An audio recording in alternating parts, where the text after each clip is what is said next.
નમસ્કાર દર્શક મિત્રો, કિસાન સમાચાર ચેનલમાં તમારું ખૂબ જ સ્વાગત છે। જાણીએ આજના સૌથી મોટા સમાચાર। ઈરાન ઝૂક્યું નહીં, હવે યુદ્ધ પૂર્ણ થશે।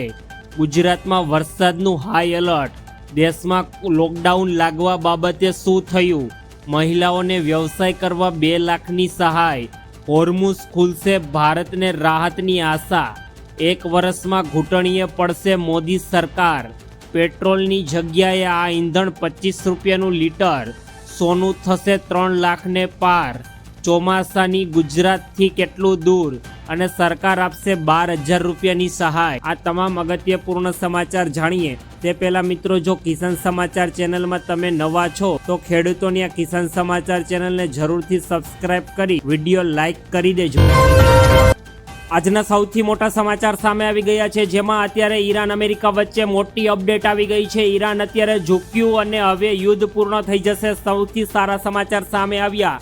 વૈશ્વિક સુરક્ષા અને મિડલ ઇસ્ટના પાવર બેલેન્સને લઈને મિત્રો, ચાલી રહેલા 100 દિવસ દરમિયાન આંતરરાષ્ટ્રીય યુદ્ધમાં અત્યારે સદીના સૌથી મોટા સમાચાર સામે આવ્યા છે, જેમાં અત્યારે સૌથી મોટા સમાચાર એ છે કે ઈરાને અત્યારે અમેરિકાની તમામ શરતો માની લીધી છે અને લાંબા સમયથી અમેરિકા અને ઈરાન વચ્ચે ચાલી રહેલા તણાવપૂર્ણ પરમાણુ વાટાઘાટામાં અત્યારે એક નવો જ વળાંક આવ્યો છે, જેની કોઈ કલ્પના પણ ન કરી હતી। અને હવે અત્યારે પરમાણુ બનાવવાની અણી પર ઊભે રહેલું ઈરાન હવે અમેરિકાની સૈન્ય શક્તિ અને આંતરરાષ્ટ્રીય દબાણની સામે અત્યારે ઝૂકી ગયું છે અને પોતાનો સૌથી કિંમતી તેમજ ખતરનાક હાઈલી યુરેનિયમનો જથ્થો 4 કિલો હતો તેઓની પાસેથી અત્યારે છોડવા માટે રાજી થઈ ગયું છે અને અમેરિકાની તમામ શરતો માની લીધી છે। કારણ કે એક તરફથી ઈરાન પર અમેરિકાનું આંતરરાષ્ટ્રીય દબાણ અને ક્રૂડ ઓઇલના ભાવમાં અત્યારે સતત વધારો, તમામ પરિસ્થિતિને જોતા અત્યારે ઈરાને અત્યારે હથિયાર મૂકી દીધા છે અને અમેરિકાની સામે શરણાગત થયું છે।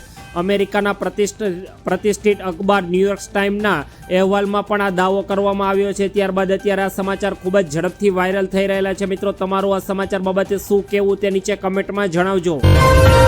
ત્યારબાદના બીજા સૌથી મોટા સમાચાર। ગુજરાતમાં વરસાદનું હાઈ એલર્ટ જોવા મળ્યું। હવામાન વિભાગની નવીનતમ આગાહી મુજબ સૌરાષ્ટ્ર પંથકમાં વાદળછાયા વાતાવરણ સર્જાયા અને પવનની ગતિ વધી। ખાસ કરીને ભાવનગર, રાજકોટ, અમરેલી જિલ્લાના કેટલાક વિસ્તારોમાં છૂટાછવાયેલા વિસ્તારોમાં વીજળીના કડાકા ભડાકા સાથે અને ગાજવીજ સાથે વરસાદી ઝાપટા પડવાની પણ સંભાવના જોવા મળી। કાળઝાળ ગરમી વચ્ચે અત્યારે વરસાદી માહોલ સર્જાતા સ્થાનિક સ્તરે તાપમાનમાં પણ અત્યારે થોડો ઘટાડો થયો છે અને લોકોને પણ અત્યારે ગરમીથી રાહત મળી છે। દક્ષિણ ગુજરાત અને ત્યારબાદના પ્રદેશોમાં અત્યારે માવઠાની આશંકા। સૌરાષ્ટ્ર, ઉત્તર ઉપરાંત દક્ષિણ ગુજરાત અને અણી પર આવેલા કેન્દ્ર શાસિત પ્રદેશોમાં પણ હવામાન વિભાગની વરસાદની આગાહી। આગામી કલાકોમાં નવસારી, વલસાડ, ડાંગ, તાપી તેમજ દમણ, દાદરાનગર હવેલી વિસ્તારોમાં ગાજવીજ સાથે પ્રી મોન્સૂન એક્ટિવિટી જોવા મળે। દરિયાકાંઠાના અને સરહદી વિસ્તારોમાં પવનની ગતિ તેજ રહેવાની શક્યતા વ્યક્ત કરાઈ છે।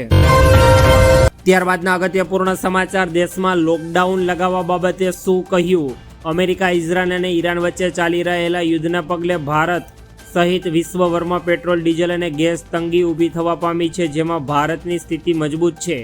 વડાપ્રધાન નરેન્દ્ર મોદીની સફળ વિદેશ નીતિને આભારી છે, તેમજ કેન્દ્રીય શ્રમ અને રોજગાર મંત્રી મનસુખ માંડવિયા તેમજ આજે સાંજ સમાચાર કોઓપરેટિંગ હાઉસની લીધેલી શુભેચ્છા મુલાકાત દરમિયાન જણાવ્યું કે કેન્દ્રીય કેબિનેટ મંત્રી ડોક્ટર મનસુખ માંડવિયાએ સાંજ સમારના યુવા એક્ઝિક્યુટિવ શ્રી કરણભાઈ શાહ સામે હાલ વૈશ્વિક સંપ્રાત સ્થિતિ અંગે ચર્ચા કરતા જણાવ્યું કે ભારતમાં લોકડાઉન જેવી સ્થિતિ ક્યારેય પણ આવશે નહીં।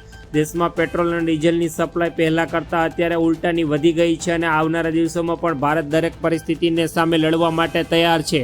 અત્યારે થોડા દિવસો દરમિયાન પેટ્રોલ, ડીઝલ અને બાટલાના ભાવમાં ભલે વધારો થયો હોય, પરંતુ સરકાર પાસે તેનો પૂરતો સ્ટોક અત્યારે પડ્યો છે। ત્યારબાદના અગત્યપૂર્ણ સમાચાર। મહિલાઓને વ્યવસાય કરવા 2 લાખની સહાય।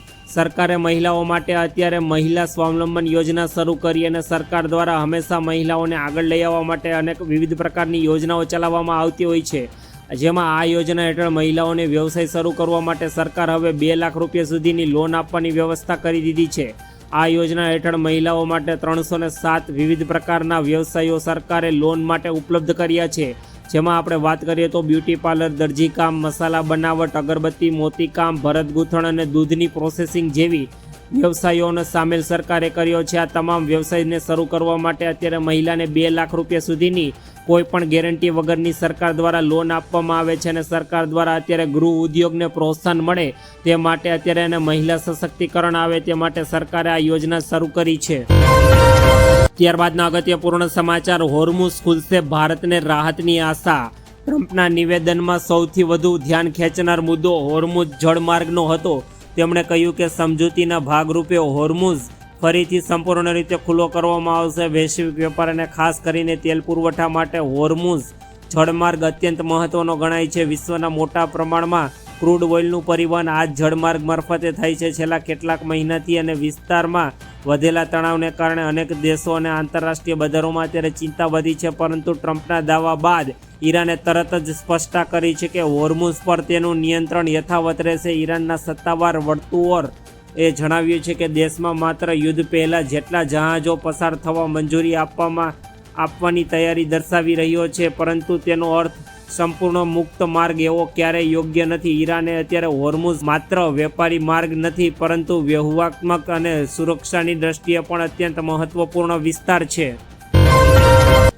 ત્યારબાદના અગત્યપૂર્ણ સમાચાર, 1 વર્ષમાં ઘૂંટણીએ પડશે મોદી સરકાર. કોંગ્રેસના લઘુત્તમ મંત્રી વિભાગની સલાહકાર સમિતિની પહેલી બેઠકમાં રાહુલ ગાંધીએ કહ્યું કે હું આગાહી કરું છું કે આર્થિક સંકટને કારણે સરકાર આગામી 1 વર્ષમાં ઘૂંટણીએ પડી જશે. દિલ્હીમાં કોંગ્રેસના લઘુમતી વિભાગ દ્વારા બોલાવવામાં આવેલી પહેલી સલાહકાર પરિષદની બેઠકમાં વિપક્ષના નેતા રાહુલ ગાંધીએ કહ્યું કે દેશમાં આર્થિક સંકટને કારણે સરકાર આગામી 1 વર્ષમાં ઘૂંટણીએ પડી જશે અને તે આર્થિક સંકટોને સંભાળી શકશે નહીં. તેમણે એમ પણ કહ્યું કે મારી આગાહીઓ ક્યારેય ખોટી પડતી નથી. રાહુલ ગાંધીએ આની પહેલાં પણ મિત્રો એક આગાહી કરી હતી, જેમાં કહ્યું કે નરેન્દ્ર મોદી દેશ સામે આવે રડીને માફી માંગશે અને પોતાના નિર્ણયોને પાછા ખેંચશે, પરંતુ આવું કંઈ થયું નથી. રાહુલ ગાંધી પોતાના આવા વ્યૂહાત્મક અને રચનાત્મક બાબતોના નિવેદનને લઈને ખૂબ જ જાણીતા છે અને લોકોને પણ તેની કોઈ ગંભીરતાથી લેતા નથી. ત્યારબાદના અગત્યપૂર્ણ સમાચાર, પેટ્રોલની જગ્યાએ આ ઈંધણ 25 રૂપિયાનું લીટર. નીતિન ગડકરીએ પોતાની કારનું ઉદાહરણ આપતા જણાવ્યું કે હું આજે જે કારમાં આવ્યો છું તે 100% બાયો ઇથેનોલથી ચાલે છે. હાલમાં ઇથેનોલની કિંમત લગભગ 65 રૂપિયા પ્રતિ લીટર છે. ખાસ વાત તો એ છે કે આ કાર ચાલતી વખતે 60% વીજળી ઉત્પન્ન કરે છે. તેમણે જણાવ્યું કે છેલ્લા 1.5 વર્ષથી તેઓ આ જ કારનો ઉપયોગ કરી રહ્યા છે. પેટ્રોલ ડીઝલની સરખામણીએ આ કાર ચલાવવાનો વાસ્તવિક ખર્ચ લગભગ 25 રૂપિયા પ્રતિ લીટર જેટલો પડે છે. આ ઈંધણ સસ્તું, સંપૂર્ણ અને સ્વદેશી તથા પ્રદૂષણ મુક્ત છે. સાથે તે ઈંધણ આયાતોમાં ઘટાડો કરવા પણ મદદરૂપ છે. તેમણે કહ્યું કે આવી ફ્લેક્સ ફ્યુલ એજન્સીઓની ગાડીઓને ટૂંક સમયમાં મોટા પાયે બજારમાં ઉપલબ્ધ થશે અને આવનારા સમયમાં ભારતની પણ પેટ્રોલ અને ડીઝલ ઉપર જે નિર્ભરતા છે તે ઓછી થઈ શકશે. પેટ્રોલ ડીઝલના ઉપયોગને બદલે સરકાર દ્વારા અત્યારે ઇથેનોલ ગાડી, ઇલેક્ટ્રિક ગાડીઓને પ્રોત્સાહન આપવામાં આવી રહ્યું છે. ત્યારબાદના અગત્યપૂર્ણ સમાચાર, સોનું થશે 3 લાખ રૂપિયાને પાર, બિગ ન્યૂઝ. પોતાની સોશિયલ મીડિયા પોસ્ટમાં રોબર્ટ કિયોસાકીએ લખ્યું છે કે દિગ્ગજ માર્કેટ વિશ્લેષક જેમ્સ રિકોર્ડનું માનવું છે કે વૈશ્વિક બજારમાં સોનાનો દર 10,000 પ્રતિ ઓસત ટન અને ચાંદીનો દર 200 પ્રતિ ઓસત સુધી પહોંચી શકે છે.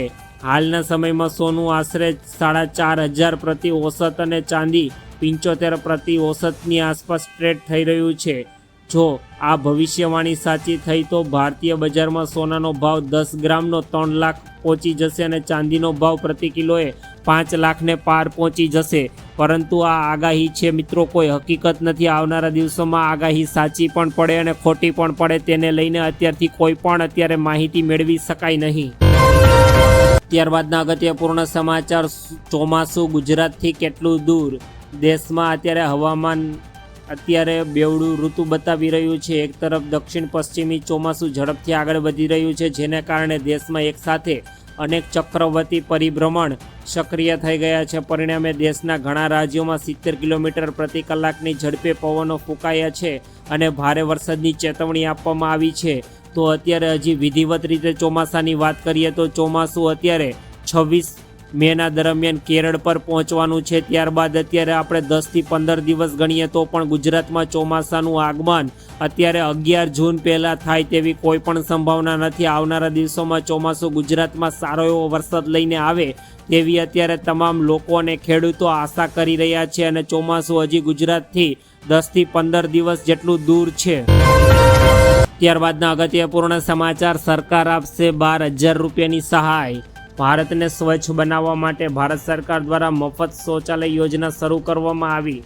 મફત શૌચાલય યોજના 2024 માટેની અરજીઓ ગ્રામીણ અને શહેરી વિસ્તારોમાં શરૂ થઈ ગઈ હતી. જો તમે પણ આ યોજનાનો લાભ મેળવવા માંગતા હો તો હવે તમે આ યોજનાઓ માટે અરજી કરી શકો છો. આ યોજના સંબંધિત અન્ય માહિતી આજના લેખમાં આપણે ઉપલબ્ધ છે. આ યોજના હેઠળ 2019 સુધીમાં દરેક ઘરમાં શૌચાલય બનાવવાનું લક્ષ્ય નક્કી કરાયું હતું, જે હવે 2024 સુધી લંબાવાયું છે. હવે સરકાર સ્વચ્છ ભારતને પ્રોત્સાહન આપવા માટે નવા પગલાં લઈ રહી છે અને સરકાર અત્યારે શૌચાલય ઘરમાં બનાવવા માટે 12,000 રૂપિયા સુધીની સહાય આપી રહી છે.